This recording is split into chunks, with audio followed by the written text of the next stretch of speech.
Hey everybody, it's Jim. Jenny asked me to do a short talk on home studios. I love my home studio and I love talking about home studios. I have had to rent space in the past. I've been in bands which were not feasible to rehearse in somebody's home. There's a place off of Route 40 that I think is still there where Baltimore bands used to practice.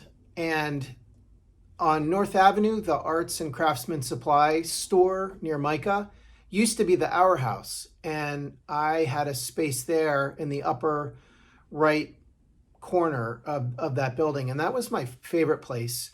I also had a studio at Towson for a year. But honestly, I would much rather be home. So my first home studio was in a closet on 41st Street in Hamden. It had a door that I could close and I could store my gear there. And I wrote the better part of an album in that space, which was great. I bought a house on Chestnut Avenue in Hamden, and an architect friend drafted plans to build a recording studio in 2/3 of the basement. And that took me about 6 months to do. I don't have a lot of photos of it, just this one picture of the door going out to the meter when I was putting the house on the market. But I liked having a recording studio in the house. I recorded Pet My Kitty, Mr. New York City for Diana Froley in that space, which was released on Škoda Records. I bought a house in Reisterstown after leaving Hamden, which was smaller than the row home. And in the back, there was this rickety potting shed, and I converted that into a studio. So I dug a trench. It was 100 feet from the house. I ran 60 amps of power plus a couple of extra lines for good measure. I buried phone and data lines beneath the driveway. That took probably 3 to 4 weeks to dig and do. I insulated the building. I redid the outside. I put in 2 windows and a door that hadn't been there. And the whole thing probably took a year and a half. I would teach a class or do some freelance work and get a little bit of money, and then I'd buy insulation or Tyvek or wire or whatever I needed. I read everything I could. I got a couple of books on electrical stuff. There's one from Black & Decker that's particularly good, and I learned how to do all of that. I did have a friend who's an electrician come and inspect my work when I was finished, just to make sure that it was safe, and it was great. So the downstairs was a music room and the upstairs was going to be for art. And in 2007, I began using WordPress as a tool for work. And personally, I didn't want to blog about my life or technology. So I started posting drawings online. And that's really how all this started for me. Having a space online where I could share work and connect with people was so invaluable. And I figured out all my processes. And by 2011, I was making the dioramas and doing the work that I really like to do. And it all started in that barn. So, I kind of wish it had been inside the house, but it was on the property. My kids could come hang out, and they did. And I really just liked having that space, which was dedicated for this. I was really lucky to have that. So later, I rented a room out in Harford County, and I still had a drawing table in my room. There wasn't much space, but it was just really important to be able to make work whenever I needed to. And in 2016, I settled down in Hamilton. And I bought a house here, and I have 4 dedicated spaces for making art. Now, I know probably most people can't do that. I live alone and have that ability, so I'm very grateful. The room I'm in now is my main drawing room, my main room. I make all my dioramas here. I have a camera stand where I can shoot animation.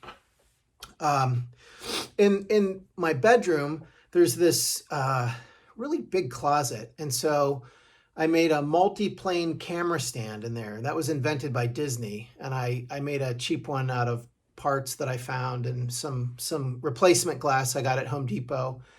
And there's a stand there, and I can do puppet animation with layers. And I like doing that because it's very similar to my dioramas with the cut paper layers. In the basement, I built this table that lets me do giant, really long drawings on Tyvek or canvas or paper. There are two pieces of PVC pipe on either side, and then I can put a scroll and just move it along. I can use a projector to enlarge my drawings, and I work on that, and that's pretty cool. And then I've got my office, which most of my music is done in a computer, or I can record down there. I can set up my drums in the basement if I need to, but the house isn't soundproof, so I don't really do a lot of that. I just use recordings I already have, or drum machines and stuff like that. So for me, the benefit of having a home studio is I don't have to rent a space. I save money. I don't have to haul stuff back and forth between a space like a computer and my sketchbooks and materials. It's all here, and I never forget anything because it's here. Also, I think when you're an artist, you're always thinking about art. Hopefully, you always have something brewing, and there's a time when you're making stuff and you're building things, but there's also usually for me anyway, there's a time when I'm thinking about work and what I want to do. And it's an ongoing process. And so I can run down the hall to the studio and make something before work or in the middle of the night if I can't sleep, or just whenever that idea hits. And it's so great to live in a studio for that reason. The cons might be space. If you're doing really big work, that could be a challenge, and it makes sense.